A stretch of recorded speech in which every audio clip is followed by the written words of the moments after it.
Hola, muy buenas, sean bienvenidos al canal Literario RG. Vamos a continuar con la lectura de Alexandros, la novela de Valerio Massimo Manfredi, El hijo del sueño. La tengo acá. Primero que nada tengo que continuar con el capítulo 2, que nos hemos quedado con el final de ese, y arrancamos el 3. Bien, va por ello. Dice así: Alexandros. Los oficiales ordenaron presentar armas. La infantería levantó las zarizas, enormes lanzas de combate de unos 10 pies de largo, y la caballería alzó hacia el cielo un verdadero bosque de jabalinas, mientras los caballos piafaban y relinchaban mordiendo el freno. A continuación comenzaron todos a cantar rítmicamente el nombre del príncipe: Alexandros, Alexandros, Alexandros, mientras golpeaban las empuñaduras de las lanzas contra los escudos, haciendo ascender su fragor hasta las estrellas. Pensaban que así también la gloria del hijo de Filipo ascendería, como sus voces, como el estruendo de sus armas, hasta la morada de los dioses, entre las constelaciones del firmamento. Una vez disuelta la asamblea, el soberano volvió a Antipatro y sus ayudas de campo a la tienda donde los delegados de Potidea le esperaban aún, pacientes y tranquilos. Filipo confesó: siento enormemente que Parmenio no se encuentra aquí con nosotros para disfrutar de este momento. El general Parmenio, en efecto, se hallaba en aquel momento acampado con su ejército en los montes de Iliria, no lejos del lago de Nitis, a fin de asegurar también en aquella parte de las fronteras de Macedonia. Más adelante hubo quien dijo que el mismo día en que había sido anunciado el nacimiento de su hijo, Filipo se había apoderado de la ciudad de Potidea y había tenido noticia de otras dos victorias, la de Parmenio contra los ilirios y la de su tiro de 4 caballos en la carrera de carros en Olimpia. Por eso los adivinos afirmaron que aquel niño nacido en un día de 3 victorias sería invencible. En realidad, Parmenio derrotó a los ilirios a comienzo del verano y poco después se celebraron los Juegos de Olimpiada y las carreras de caballos. Pero puede decirse de todos modos que Alejandro nació en un año de maravillosos auspicios, que todo hacía presagiar que se le aseguraba un futuro más semejante al de un dios que al de un simple mortal. Los delegados de Potidea trataron de reanudar su discurso en el punto en que lo habían dejado, pero Filipo indicó a su lugarteniente: el general Antipatro conoce perfectamente lo que yo pienso, hablad con él. Pero señor, intervino Antipatro, es absolutamente necesario que el rey... No le dio tiempo a acabar la frase cuando ya Filipo se había echado el manto sobre los hombros y con un silbido había llamado a su caballo. Antipatro fue tras él. Señor, se han requerido meses de asedio y arduo combate para llegar a este momento y no puedes... Claro que puedo, exclamó el rey, saltando sobre su caballo y dando un espolazo. Antipatro sacudió la cabeza y se disponía a volver al pabellón real cuando la voz de Filipo le llamó. «Toma», dijo sacándose el anillo del dedo y arrojándoselo. «Esto te servirá. Firma un buen tratado, Antipatro, pues esta guerra ha costado un ojo de la cara». El general cogió al vuelo el anillo real con el sello y se quedó durante unos instantes mirando a su rey, que se iba volando a través del campamento y salía por la puerta sur. Gritó a los hombres de la guardia: «¡Seguidle, idiotas! ¿Le dejáis ir solo? ¡Moveos, demonios!». Y mientras aquellos se lanzaban al galope en su persecución, logró ver durante unos segundos el banco de manto de Filipo al lado de la montaña bajo la luz lunar y luego ya nada. Volvió a entrar en la tienda. Hizo sentarse a los delegados de Potidea, cada vez más perplejos, y preguntó sentándose a su vez: «Bien, ¿dónde nos habíamos quedado?». Traguito de café. Iba a decir té, pero esto es café. ¡Hasta que pela! Filipo cabalgó toda la noche y todo el día siguiente, deteniéndose tan solo para cambiar de caballo para beber al tiempo que lo hacía su animal, en los torrentes o en las fuentes. Llegó a la vista de Pela, tras el crepúsculo, cuando las últimas luces del sol tañían ya la púrpura de cúspides lejanas del monte Bermión, cubiertas todavía de nieve. En el llano galopaban rebaños de caballos, cual oleadas marinas de millares de pájaros bajaban a dominar sobre las plácidas aguas del lago Orboros. La estrella vespertina comenzaba a brillar tan fulgida como para rivalizar en esplendor con la luna, que descendía lentamente hacia la superficie del mar. Era aquella la estrella de los Argeadas, La dinastía reinante desde los tiempos de Heracles en aquellas tierras, estrella inmortal, más hermosa que cualquier otra del firmamento. Filipo detuvo el caballo para contemplarla e invocarla. Asiste a mi hijo, le dijo de corazón. Hazle reinar después de mí y haz que reinar después de él a sus hijos y a los hijos de sus hijos. Luego subió al palacio real, donde no le esperaban, extenuado y bañándose en sudor. Lo recibió un alboroto, un susurro vestido de mujeres ajetreadas por los corredores, un tintineo de armas que resonaban en los cuerpos de guardia. Cuando se asomó a la puerta del aposento, la reina se hallaba sentada sobre su escaño, el cuerpo desnudo, apenas velado por una enagua jónica, fruncida en mil finísimos plieguecillos. La estancia estaba perfumada con rosas de peria, y la nodriza Artemisia sostenía en sus brazos al niño. Dos ayudantes le libraron de la coraza y le desciñeron la espalda para que el rey pudiese sentir el contacto con la piel del niño. Le tomó en brazos y le sostuvo a lo largo de su espalda, con la cabeza apoyada entre el cuello y el húmero. Sentía los labios del pequeño apoyados contra su cicatriz, que le ponía algo rígido el hombro. Sentía el calor y el perfume de su piel de lirio. Cerró los ojos y se quedó derecho e inmóvil en medio de la habitación silenciosa. Olvidó en aquel momento el fragor de la batalla, el ruido estridente de máquinas de asedio, el galope furibundo de los caballos. Escuchaba la respiración de su hijo. Ahora sí vamos a comenzar el capítulo 3. Al año siguiente la reina Olimpia dio a luz una niña, a la que pusieron por nombre Cleopatra. Qué interesante. Se asemejaba a la madre y era muy graciosa. Tanto es así que las doncellas se divertían cambiándola continuamente de vestido como si de una muñeca se tratara. Alejandro, que andaba desde hacía ya 3 meses, fue admitido en su habitación al cabo de varios días de nacer la niña, con un pequeño regalo preparado por la nodriza. Se acercó con circunspección a la cuna y se quedó mirando a su hermanita lleno de curiosidad. Con ojos como platos y la cabeza reclinada sobre un hombro, una doncella se acercó, temiendo que el pequeño, celoso de la recién llegada, le hiciera algún desplante, pero él la tomó de la mano y la estrechó contra sí, como si comprendiera que aquella criatura estaba unida a él por un profundo lazo y que durante mucho tiempo sería su única compañía. Cleopatra balbuceó algo. Artemisia dijo: ¿Lo ves? Está contentísima de conocerte. ¿Por qué no le das tu regalo? Alejandro se desató entonces del cinturón un arito metálico con unos cascabeles de plata y comenzó a agitarlo delante de la pequeña, que alargó enseguida las manitas para cogerlo. Olimpia le miraba emocionada. ¿No sería hermoso poder detener el tiempo?, observó como si pensara en voz alta. Durante un largo periodo después del nacimiento de sus hijos, Filipo se vio enfrascado continuamente en sangrientas guerras. Había consolidado las fronteras del norte, donde Parmenio derrotara a los ilirios. Al oeste tenía el reino amigo de Epiro, en el que reinaba Aribas, el tío de la reina Olimpia. Al este había sojuzgado con diversas campañas a las belicosas tribus de los tracios, extendiendo su control hasta las orillas del río Istro. A continuación, se había apoderado de casi todas las ciudades que los griegos habían fundado en sus costas. Anfípolis, Metona, Potidia, y se había implicado en las guerras intestinas que desgarraban la península helénica. Parmenio había tratado de ponerlo en guardia contra semejante política y un día en que Filipo había convocado el consejo de guerra en la armería del palacio, decidió tomar la palabra. Has creado un reino poderoso y sólido, señor, y has dado a los macedonios el orgullo de su nación. ¿Por qué quieres mezclarte en las luchas internas de los griegos? Parmenio tiene razón, intervino Antipatro. Estas luchas no tienen ningún sentido. Luchan todos contra todos. Los aliados de ayer se peleaban hoy entre sí ferozmente y el que fuera derrotado hace tan solo 2 días se alía con el más odiado de sus enemigos con tal de enfrentarse al vencedor. Es cierto, admitió Filipo. Pero los griegos tienen todo lo que a nosotros nos falta. El arte, la filosofía, la poesía, el teatro, la medicina, la música, la arquitectura y sobre todo la ciencia política, el arte del gobierno. Tú eres un rey, objetó Parmenio. No tienes necesidad de ninguna ciencia. Te basta con dar órdenes para que todos te obedezcan.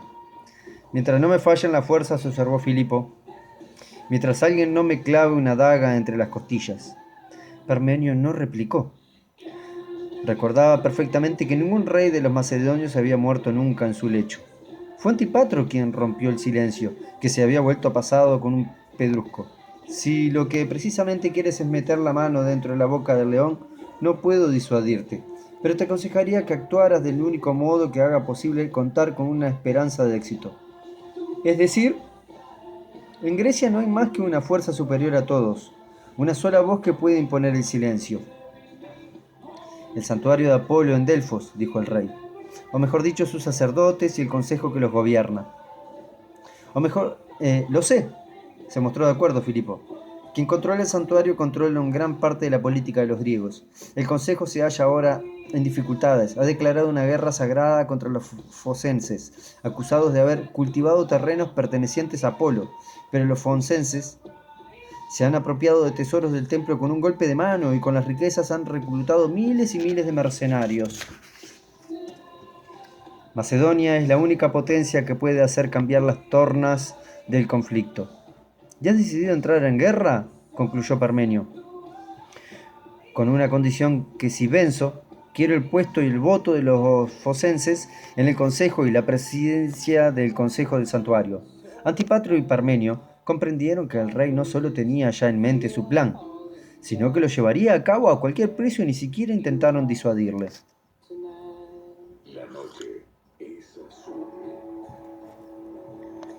Fue un conflicto largo y áspero, con opciones por ambos bandos. Cuando Alejandro contaba 3 años, Filipo fue derrotado por primera vez de forma aplastante y se vio obligado a emprender la retirada.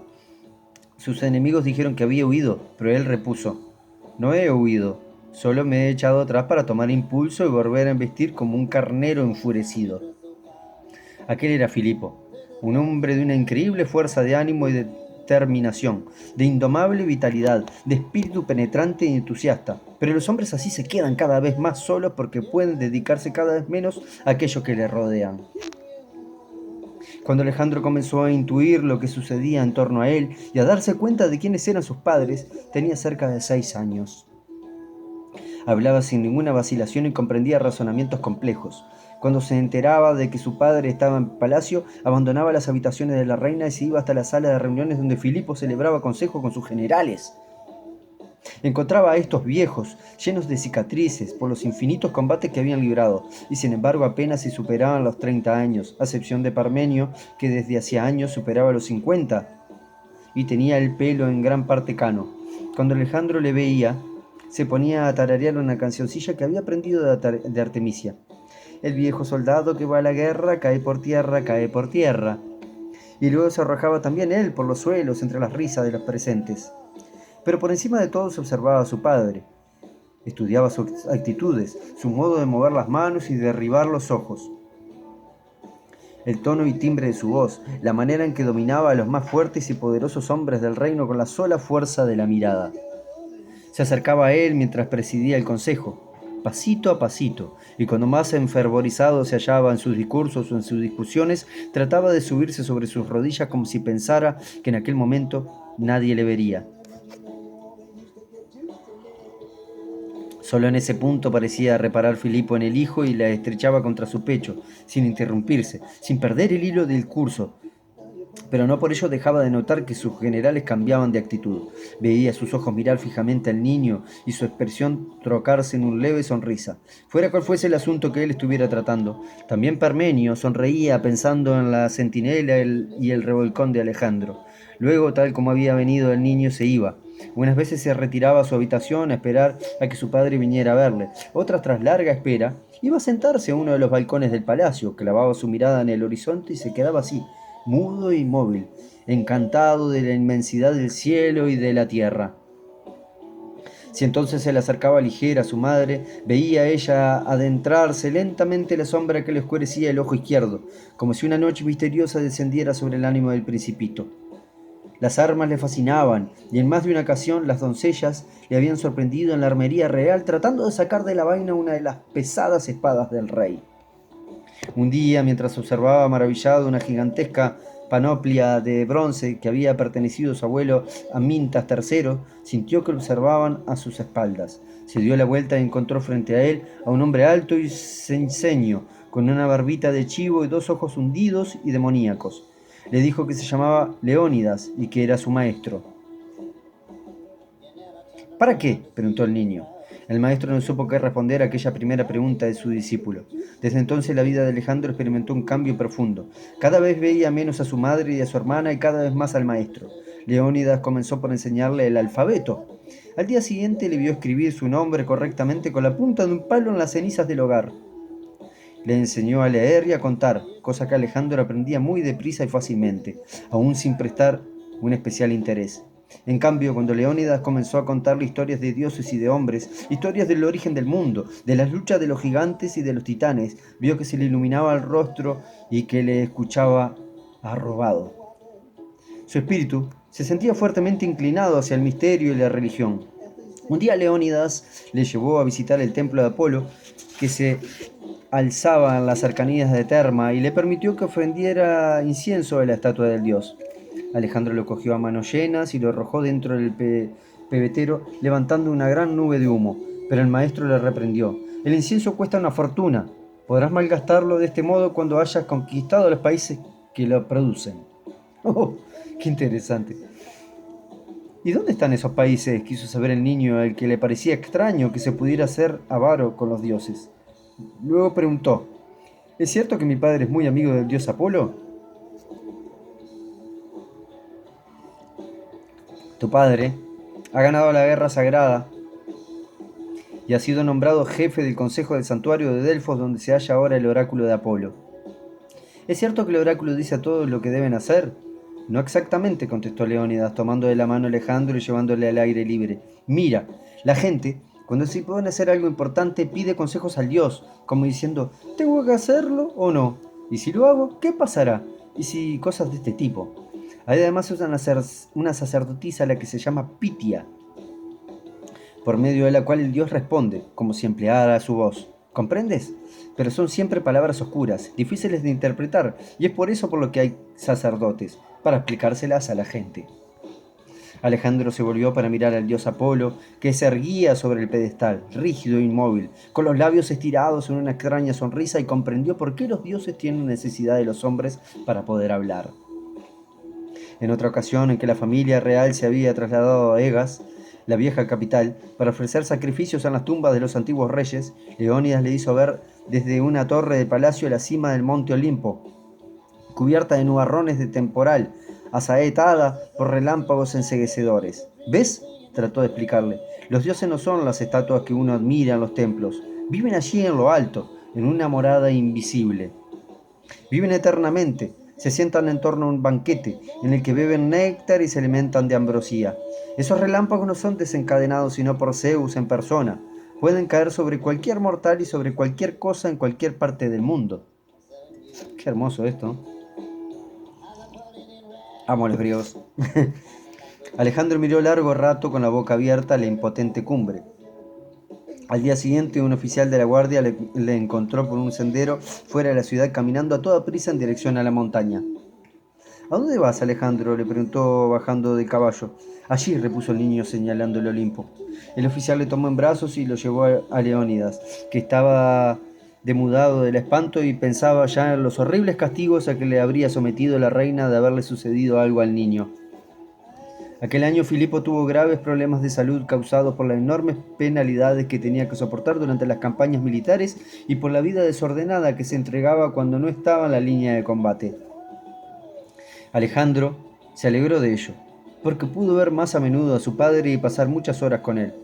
Fue Nicómaco el encargado de ocuparse de la salud del soberano, y se trajo de su hospital de esta gira a 2 asistentes que le ayudaron a recoger en los bosques y en los prados de la montaña de los alrededores las hierbas y las raíces con que preparaba los fármacos. El rey fue sometido a un régimen estricto y poco menos que privado por completo de vino, a tal punto que se volvió intratable y únicamente Nicómaco se atrevía a acercársele cuando estaba de peor humor. Uno de los 2 asistentes era un chico de 15 años que se llamaba a sí mismo Filipo. «Quítenmelo del medio», le ordenó el soberano. «Me fastidia tener a Filipo a mi alrededor. Mejor dicho, haré lo siguiente. Le nombraré médico de mi hijo, bajo su supervisión, por supuesto. Nicómaco aceptó, acostumbrado como estaba ya a los caprichos de su soberano. ¿Qué hace tu hijo Aristóteles?, le preguntó un día a Filipo mientras bebía, torciendo el gesto, una poción de diente de león. Vive en Atenas y sigue las enseñanzas de Platón. Acá se pone interesante, repuso el médico. Es más, por lo que yo sé, está considerado el mejor de sus discípulos. Interesante. ¿Y cuál es el asunto de sus investigaciones? Mi hijo es como yo. Le atrae la observación de los fenómenos naturales más que el mundo de la especulación pura. ¿Y tiene interés por la política? Sí, ciertamente, pero también mostrando una especial inclinación por las distintas manifestaciones de la organización política más que por la ciencia política propiamente dicha. Reúne constituciones y las compara una con otra. ¿Y qué piensa de la monarquía? No creo que sea muy dado a emitir juicios de valor. Para él, la monarquía es simplemente una forma de gobierno más típica de ciertas comunidades que de otras. Como ves, señor, creo que mi hijo está más interesado en conocer el mundo tal como es que en establecer principios a los que éste debería adecuarse. Filipo se echó al coleto el último sorbo de porción ante la mirada vigilante de su médico que parecía decir, todo, todo. Luego se limpió la boca con el borde de la clámide y dijo, tenme informado de ese muchacho, Nicómaco, porque me interesa. Así lo haré. También me interesa a mí, pues soy su padre. En aquel periodo Alejandro frecuentaba a Nicómaco lo más que podía porque era un hombre muy afable, lleno de sorpresas, mientras que Leónidas tenía un carácter descontentadizo y era terriblemente severo. Un día entró en el lugar de trabajo del médico y le vio mientras ocultaba la espalda de su padre y contaba los latidos del corazón tomándole el pulso. ¿Qué haces?, le preguntó. Controló los latidos del corazón de tu padre. ¿Y qué mueve el corazón? La energía vital. ¿Y dónde está la energía vital? Nicómaco miró al niño a los ojos y leyó en ellos una avidez insaciable de saber, una intensidad maravillosa de sentimientos. Le rozó la cabeza en una caricia mientras Filipo le miraba atento y fascinado. Eso nadie lo sabe, dijo. Hasta pronto. A seguir leyendo. Muy bien.